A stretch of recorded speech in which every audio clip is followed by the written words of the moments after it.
नमस्कार मंडळी, crispy vlog या आपल्या चॅनलमध्ये आपणा सर्वांचं अगदी मनापासून स्वागत आहे। मंडळी, आज मी तुमच्यासोबत एक अत्यंत प्रभावी आणि परिणामकारक घरगुती उपाय शेअर करणार आहे, जो प्राचीन पारंपरिक औषधोपचारांचा एक भाग मानला जातो आणि अनेक वर्षांच्या अनुभवावर आधारित आहे। हा घरगुती उपाय विशेषतः अशा लोकांसाठी फायदेशीर आहे जे सतत हाडांमध्ये वेदना, ताठरपणा, जडपणा किंवा मग सांध्यांच्या समस्यांनी त्रस्त आहेत। ही पद्धत हळूहळू या समस्या आतून कमी करण्यास मदत करते आणि शरीराला पुन्हा हलकं, चपळ आणि सक्रिय बनवण्यासाठी उपयुक्त मानली जाते। जरी मी यापूर्वी विविध आरोग्य संबंधित आजार आणि शारीरिक समस्यांवरती व्हिडिओ बनवले असतील, ज्यात प्रत्येक आजाराबद्दल सविस्तर माहिती दिली आहे आणि त्यावर अनेक आयुर्वेदिक व घरगुती उपाय सांगितले आहेत, तरीसुद्धा आज मी तुमच्यासोबत जो घरगुती उपाय शेअर करत आहे तो इतर अनेक उपायांपेक्षा सोपा आणि अधिक प्रभावीसुद्धा मानला जातो। तो इतका सोपा आहे की कोणीही जास्त मेहनत किंवा वेळ न घेता तो पटकन तयार करू शकतो। या उपायाचे सर्वात महत्त्वाचं वैशिष्ट्य म्हणजे यासाठी फक्त 2 घटकांची आवश्यकता असते। हे 2 घटक इतके सामान्य आहेत की ते तुमच्या स्वयंपाकघरामध्ये आधीपासूनच उपलब्ध असतील किंवा तुमच्या जवळच्या कोणत्याही किराणा दुकानामध्ये काही मिनिटांमध्ये ते सहज मिळतील। तुम्ही सकाळ किंवा संध्याकाळ काहीही निवडा, याची तयारी करण्याची पद्धतही खूप सोपी आहे। याचा वापर कोणत्याही वेळी करता येतो आणि ते खूप लवकरसुद्धा तयार होतं। पण मंडळी, इथे एक अत्यंत महत्त्वाचा मुद्दा समजून घेणंसुद्धा आवश्यक आहे। जर तुम्ही मी सांगितलेली प्रत्येक गोष्ट काळजीपूर्वक ऐकली, प्रत्येक ओळ पूर्णपणे समजून घेतली आणि घाई न करता त्याचा तुमच्या दैनंदिन दिनचर्येमध्ये समावेश केला, तरच तुम्हाला या उपायाचे पूर्ण फायदे मिळतील, तरच तुम्हाला त्याचे खरे फायदे अनुभवायला मिळतील। व्हिडिओ सुरू करण्यापूर्वी तुम्ही हा व्हिडिओ कुठून बघत आहात हे मला कमेंट बॉक्समध्ये नक्की सांगा। मी प्रत्येक कमेंट काळजीपूर्वक वाचत असते आणि तुमच्या प्रतिक्रियेची आतुरतेने वाटसुद्धा बघत असते। तुमचं मत माझ्यासाठी खूप महत्त्वाचं आहे। आता कल्पना करा की तुमचे खांदे सतत जड वाटत आहेत, जणू काही त्यावर कोणीतरी वजन ठेवलं आहे। जर तुम्हाला अधूनमधून वेदना किंवा आग होत असेल किंवा मग गुडघ्यांमध्ये सुई टोचल्यासारखं वाटत असेल किंवा मग चालताना जळजळ होत असेल, अशा परिस्थितीमध्ये ही माहिती खूप उपयुक्त ठरू शकते। जर तुम्हाला तुमच्या हातापायांच्या सांध्यांमध्ये सतत वेदना किंवा ताठरपणा जाणवत असेल आणि तुमचे स्नायू सतत ताणलेले, घट्ट किंवा तणावग्रस्त वाटत असतील, तर विश्वास ठेवा, हा घरगुती उपाय तुमच्यासाठी वरदान ठरेल। विशेषतः जर पायऱ्या चढताना किंवा चालायला लागल्यावर वेदना किंवा अस्वस्थता वाढत असेल, तर तुम्ही हा घरगुती उपाय नक्कीच करून पाहावा। अनेक लोकांना याचे लक्षणीय फायदे दिसून आले आहेत।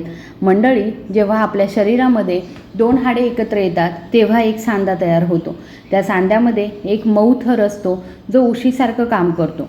सामान्य भाषेमध्ये लोक त्याला उशी म्हणतात, पण वैद्यकीय भाषेमध्ये त्याला कार्टिलेज म्हटलं जातं आणि हे कार्टिलेज हाडांना एकमेकांवर घासण्यापासून वाचवतं, ज्यामुळे हालचाल करणं सोपं होतं।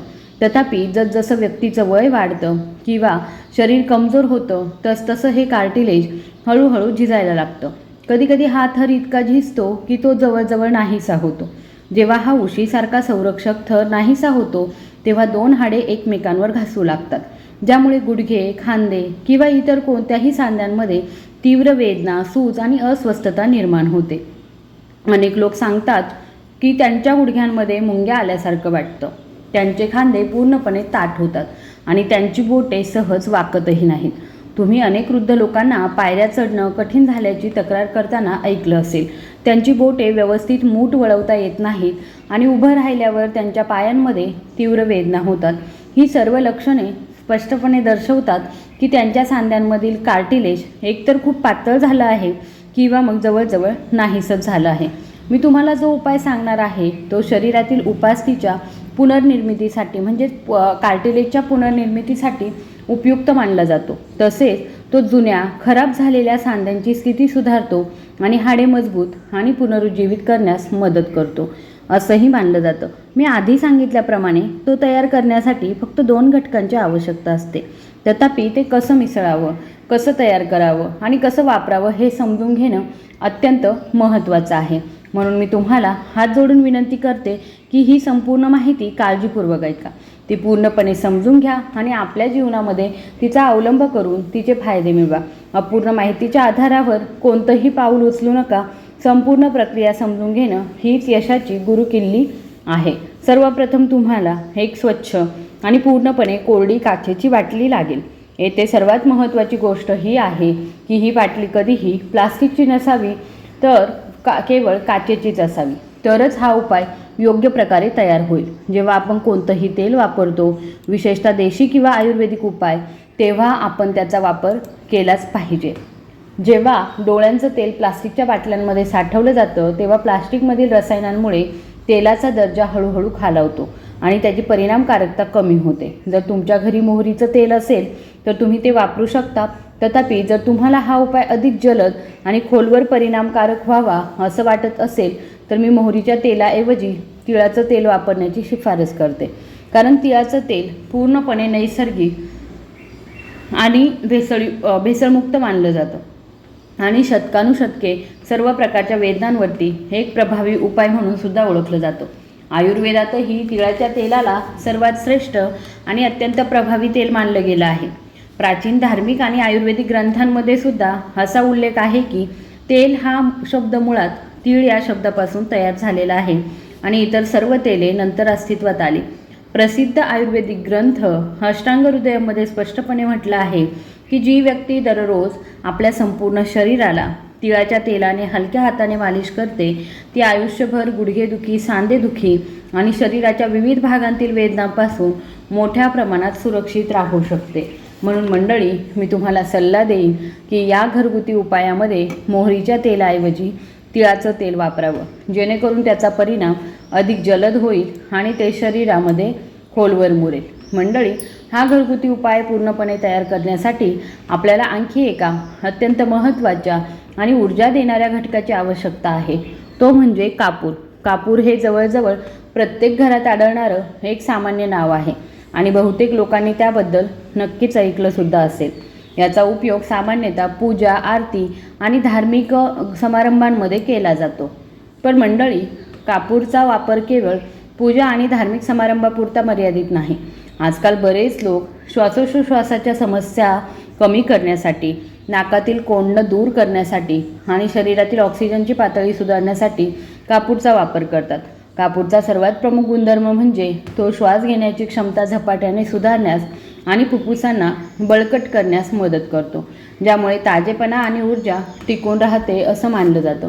तथापि या विशिष्ट घरगुती उपायामध्ये आपण कापूरचा वापर केवळ सांध्यांमधील वेदना, सूज आणि ताठरपणा कमी करण्यासाठी करणार आहोत, ज्यामुळे हाडांच्या समस्यांपासून खोलवर आराम मिळेल. आता तुम्हाला फक्त कापराचे 2 लहान तुकडे घ्यायचे आहेत आणि ते खलबत्त्यात किंवा इतर कोणत्याही मजबूत वस्तूने हलक्या हाताने बारीक पूड होईपर्यंत कुटायचे आहेत. कोणतेही मोठे किंवा जाडसर तुकडे मागे राहणार नाहीत याची काळजी घ्या, कारण पूड जितकी बारीक असेल तितकी ती तेलात चांगली मिसळेल.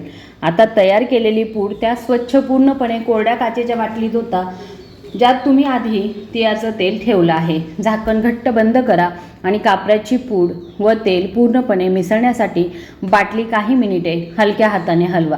ही संपूर्ण प्रक्रिया हलक्या हाताने करणं महत्त्वाचं आहे, जेणेकरून दोन्ही घटक पूर्णपणे मिसळतील. आता तयार केलेलं तेल कमीत कमी 1 तास थेट तेजस्वी सूर्यप्रकाशामध्ये ठेवणं महत्त्वाचं आहे. जर उन्हाळा असेल तर ही प्रक्रिया सोपी होईल, कारण सूर्याची किरणे अधिक तीव्र आणि प्रभावी असतात. तथापि जर हिवाळा असेल किंवा आकाश ढगाळ असेल तर सूर्य मंद असेल तर ही प्रक्रिया थोडी अधिक आव्हानात्मक असू शकते. म्हणूनच हवामानाचा विचार करणं महत्त्वाचं आहे. अशा परिस्थितीमध्ये बाटलीवर थेट सूर्यप्रकाश पडत असताना ती उन्हात ठेवण्याचा प्रयत्न करा. सुमारे 1 तास उन्हामध्ये ठेवल्यानंतर तेल पूर्णपणे तयार होतं आणि अधिक प्रभावी बनतं. आता सर्वात महत्त्वाची गोष्ट म्हणजे हे तेल केव्हा आणि कसं वापरावं हे समजून घेणं, जेणेकरून त्याचे फायदे जास्तीत जास्त मिळतील आणि जास्त काळ टिकतीलही. हे तेल लावण्याची सर्वोत्तम वेळ सकाळी किंवा दिवसा मानली जाते. संध्याकाळनंतर किंवा झोपण्यापूर्वी ते वापरू नका, कारण त्यावेळी शरीराचं तापमान कमी होतं आणि त्याचा प्रभाव तितका खोलवर पोहोचत नाही. आता जेव्हा तुम्ही हे तेल लावणार असाल तेव्हा तुम्ही तळहातांवर पुरेसं तेल घ्या आणि हळूवारपणे एकमेकांवर चोळा. जेव्हा तुम्हाला तळहातांमध्ये थोडीशी उष्णता जाणवेल तेव्हा ज्या ठिकाणी तुम्हाला वेदना, सूज किंवा ताठरपणा जाणवत आहे त्या भागावरती हे तेल लावण्यास सुरुवात करा. तुम्ही हे तेल तुमच्या गुडघ्यांना, खांद्यांना, कमरेला, पाठीला किंवा शरीराला कोणत्याही सांध्यांना लावू शकता. तथापि जास्त ताप टाळून हळूवारपणे मालिश करण्याची खात्री करा. या हलक्या मालिशमुळे तेल खोलवर जाण्यास मदत होते, तेल हळूहळू शरीरात मुरते आणि आपला प्रभाव दाखवू लागतं. हे तेल तयार करायला जितकं सोपं आहे तितकंच त्याचे परिणाम प्रभावी आणि दीर्घकाळ टिकणारे असल्याचं मानलं जातं. तेलाचा प्रभाव जास्त काळ टिकावा असं वाटत असल्यास दररोज किमान अर्धा तास बाटली सूर्यप्रकाशामध्ये ठेवणं आवश्यक आहे. त्यामुळे त्याचा प्रभाव अधिक काळ टिकतो. अर्धा तास झाल्यावर बाटली पुन्हा घरात ठेवा. दररोज सूर्यकिरणांमधून ऊर्जा मिळत असल्यामुळे तेलावर एक प्रकारची सूर्योपचार आणि सौर उपचार पद्धती लागू होते आणि सूर्याचे औषधी गुणधर्म विकसित होऊ लागतात. त्यामुळे त्याची औषधी शक्ती आणखी वाढते आणि शरीरामध्ये त्याचे जलद परिणाम दिसू लागतात. म्हणूनच नियमितपणे सूर्यप्रकाश राहणं आवश्यक मानलं जातं. आता जर तुम्हाला तुमच्या शरीरातील जुनाट आणि दीर्घकाळ टिकणाऱ्या वेदना कमी करायच्या असतील तर तुम्ही इतर काही लहान पण महत्त्वाच्या गोष्टींकडे लक्ष दिलं पाहिजे. उदाहरणार्थ, झोपण्यापूर्वी दही, लस्सी किंवा कोणतेही आंबट पदार्थ कधीही खाऊ नका, कारण यामुळे अनेकदा शरीरातील वेदना आणि ताठरपणा वाढतो. या व्यतिरिक्त राजमा, तूर, बटाटे, फुलकोबी आणि पांढरा भात यांसारखे पदार्थ माफक प्रमाणात खाण्याचा प्रयत्न करा, कारण हे सर्व शरीरातील वातदोषास हातभार लावतात. जेव्हा शरीरामध्ये वात वाढतो तेव्हा सांध्यांमधील नैसर्गिक ओलावा हळूहळू कमी होतो आणि कार्टिलेज कमकुवत होऊन झिजायला लागतं. यामुळेच सांधेदुखी आणि ताठरपणा वाढतच जातो. म्हणून वात वाढवणाऱ्या गोष्टींपासून दूर राहणं खूप महत्त्वाचं मानलं जातं. असे काही सोपे घरगुती उपाय देखील आहेत जे तुम्हाला शरीरातील अतिरिक्त वात किंवा वायू बाहेर काढण्यास मदत करू शकतात. त्यापैकी एक सर्वात प्रभावी उपाय म्हणजे मेथीचे दाणे. मेथीचे दाणे शरीराला आतून मजबूत करण्यासाठी उपयुक्त मानले जातात. दररोज रात्री झोपण्यापूर्वी 1 चमचा मेथीचे दाणे पाण्यात भिजवा आणि दुसऱ्या दिवशी सकाळी रिकाम्या पोटी ते भिजवलेले दाणे खाऊन घ्या, चावून खा. शरीरातील अतिरिक्त गॅस, पोट फुगणं आणि जडपणा दूर करण्यासाठी आणि दीर्घकाळ सांध्यांचं आरोग्य टिकवण्यासाठी ही पद्धत खूप प्रभावी मानली जाते. शरीर हलकं, आरामदायक आणि उत्साही वाटतं. आणखी एक सोपं पण अत्यंत प्रभावी योगासन म्हणजे पवनमुक्तासन. जर तुम्ही हे आसन दिवसातून एकदा किंवा मग 2दा हळूवारपणे केलं तर शरीरामध्ये साठलेली अतिरिक्त हवा हळूहळू बाहेर पडू लागते, पोट हलकं वाटतं आणि सांधेदुखी हळूहळू कमी होते. हे आसन शरीराला हातून आराम देण्यासाठी आणि संतुलित करण्यासाठी खूप उपयुक्त मानलं जातं. तर मंडळी, या विशेष आणि प्रभावी घरगुती उपायांमध्ये मी फक्त 3 घटक वापरले आहेत. तिळाचं तेल, कापूर, मेथीचे दाणे. जर तुम्ही हे 3 घटक सांगितल्याप्रमाणे वापरले आणि दररोज नियमितपणे त्यांचा सराव केला तर तुम्ही हट्टी आणि दीर्घकाळ टिकणाऱ्या अंगदुखीपासून लक्षणीयरित्या आराम मिळवू शकता. तुम्ही निरोगी, उत्साही, वेदनामुक्त जीवनाकडे वाटचाल करू शकता आणि तुमचं शरीर दीर्घकाळ सक्रियसुद्धा ठेवू शकता.